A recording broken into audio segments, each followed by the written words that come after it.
What's good, guys? Welcome back to All About Arsenal, and today 4 reasons why I believe that Arsenal will seal the signature of Eberechi Eze by the end of this transfer window. So let's get into it. It's no surprise, and everybody knows the news has been broken out for a few weeks now. This was first released by David Ornstein or Fabrizio Romano, either one of them. They're pretty much two sides of the same coin. Breaking the news that Eberechi Eze, or should I say Arsenal, was interested in the services of Eberechi Eze and moving him from South London to North London. Now we've actually got Viktor Gyökeres over the line, and I know it's been complete hysteria. It's been ecstatic. The promo video was epic. Go and check it out.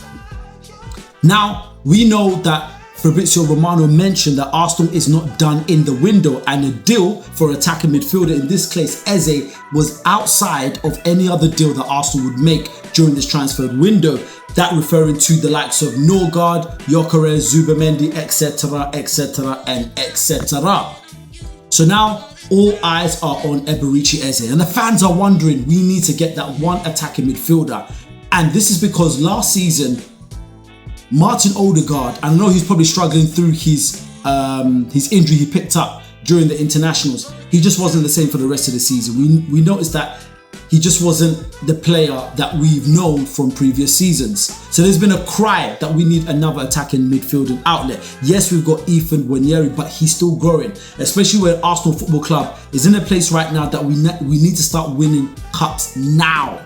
We need to start winning trophies, honours now. We can't be waiting until the likes of Max Dowman and Nwaneri start to grow. We need to do business now. So they've turned to one player, and that's Eberechi Eze. Although, yeah, there's some people that are saying it's not going to happen. I have 4 reasons why I believe it's going to happen, and I'm going to get into it. First reason is his contract situation. He has, according to this, he has 2 years left on his contract with Palace, and that is such a big deal. We know it's dangerous when players are at their last year, their final year of their contract. It means that there's a danger that the player could just wait and decide, like Trent did, I'm going to wait for my contract to run down and then I'm going to go for a free transfer to wherever I want to go to. In Trent's case, it was kind of different because he's still young. I think Trent's like 25. Is he 25, 26? So he could do that. Eze, in 2 years, he's going to be 29. And let's be honest, what value will Crystal Palace actually get out of him at that stage? They're going to get next to nothing. So this big release clause, they've got 68 million. Their best chance of getting that executed is right now. And let's be honest, if he gets to the age of, if he gets to next season and he's still at Palace, he's going to have 1 year left on his contract. Do you really think people will go in for him? And even if they do, Palace are going to be forced to sell him at a discounted rate because his value is going to go 100% down. Not because of his contract situation, but because of his age as well.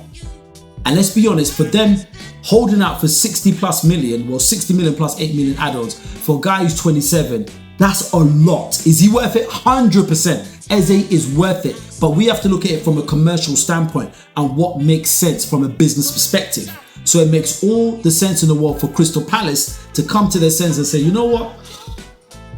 I think it's best that we actually sell him right now. This is the opportunity that they are going to make the maximum amount for Eze. Similar thing happened with Gyökeres. That's why I was confident with Gyökeres. Sporting knew this is the most we're ever going to get for this player. So let's actually get this business done now. And I think the same is going to happen for Crystal Palace. It's dangerous when players' contracts are running down because the money they could have made from him now, they're not going to make that same level of money next year. If that clause is still there, they're going to be forced to say, well, you know what, we're open to offers now, because they now know he only has 1 year left in his contract. And what's the confidence of the player wanting to stay? They are mid-table team, which is decent, they're good. But Eberechi Eze at his prime is going to be wanting more. Number 2 reason, lack of competition. That's why the deal for Gyökeres was so much easier, even though Sport were trying to say, oh, ship him off to Saudi. Even going to Manchester United and playing that wild card that, yeah, we'll offer him to you. And he said, no, I only want Arsenal, man. And he's a gooner. Tottenham, Spurs, were also interested in Eze, but he's made it very clear, because obviously he's a childhood Arsenal fan. I said fan. And he also played in the academy when he was much younger. He made it very clear he's only interested in Arsenal. And there's no other clubs reported that interested in Eze. And even if they were, they won't be able to get him because he's made it clear, I only want Arsenal. So that means it's very easy for Arsenal to actually pick a deal with this player. Coupled with point number 1 that I've made, that Crystal Palace are in the best position to get the most money out of Eze now. And it's only one club that's in for him now, which is Arsenal. There's no other threat, there's no other competition coming.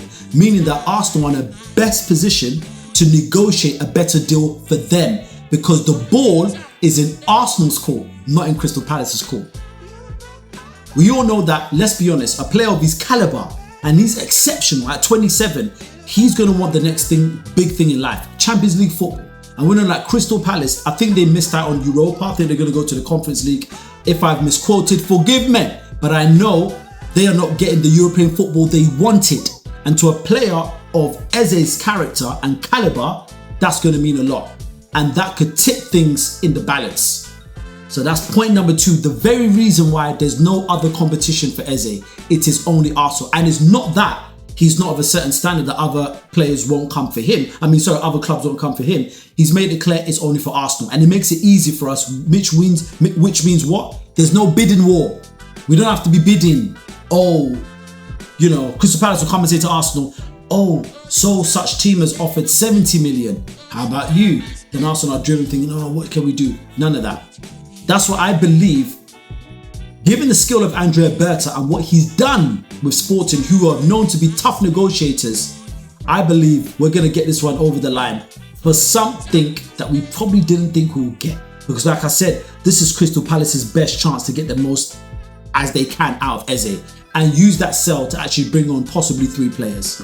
But they'll never be able to replace him. But they know they can't hold on to him. And also to the fact that the players made it clear that he's interested in a move in Arsenal. And a few weeks ago, I know there were initial talks between Eze's camp and Arsenal's camp. And I believe they were preliminary, preliminary, isn't it? Preliminary. You know what I'm talking about. There was some type of agreement in place in regards to personal terms.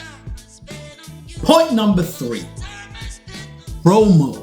So Crystal Palace released their promo video as all our football teams would do, showing off their new merch, their kit, their merchandise, obviously because teams, they rely on sales.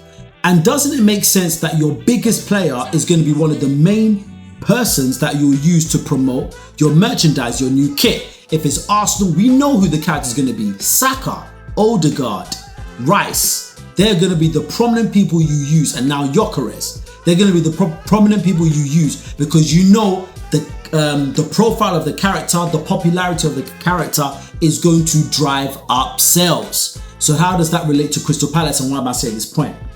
Crystal Palace have had their promo that's come out. Where was Eze? Nowhere to be seen. And some people might say, poppycock, it means absolutely nothing. It means the world. Why? Because wouldn't you always want to promote your merch with your most popular player or the best player of the team? And let's be honest, we know Eze is the best player on that team. And he's not in the promos. Personally, I think that is a huge telling sign for me. I already think personally that he's already told Palace, I'm going to go. I want to go to Arsenal. You guys do something and fix it out. Let's be honest. Why wouldn't you put Eze? Why would you refuse? Because these things they are contractually obliged to appear for anything that pertains to Crystal Palace and promoting the club they're in. So why wouldn't Eze be there? I believe once again, there's already talks that are already going on. Things have already happened. And I believe in this next week, things are going to accelerate when it comes to the move for Eberechi Eze to Arsenal. Last point, Eddie Nketiah. Why am I mentioning Eddie Nketiah? Do you forget that we sold him to Crystal Palace last season on the transfer deadline day for about 30 million, which was good business. Because he's a homegrown talent, that was pure profit, meaning our PSR wasn't impacted as a result. But why am I bringing this point? We did business with Palace, and as far as I know, it was a smooth transaction. And that means a lot. Teams always want to do business they can easily interact with. That's why one of the reasons Arsenal always doing business with Chelsea. Yes, a lot of gooners don't like it. I don't personally like it. But can you see why they continue doing business with Chelsea? Because we understand each other. That's why deals with Chelsea just happen quickly. They've already done a deal for Nketiah, so they already have that rapport, you know? They already have that understanding. We're able to do business easily with this club, and that counts for a lot, especially when it comes to this idea of Arsenal bringing Eze in.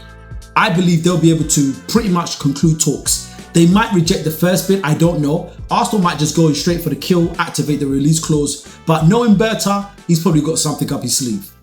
But that's it. 4 reasons why I believe that Arsenal will seal the signature of Eberechi Eze this transfer window. If there's any other reasons you think I missed, let me know in the comments. But until the next video, peace.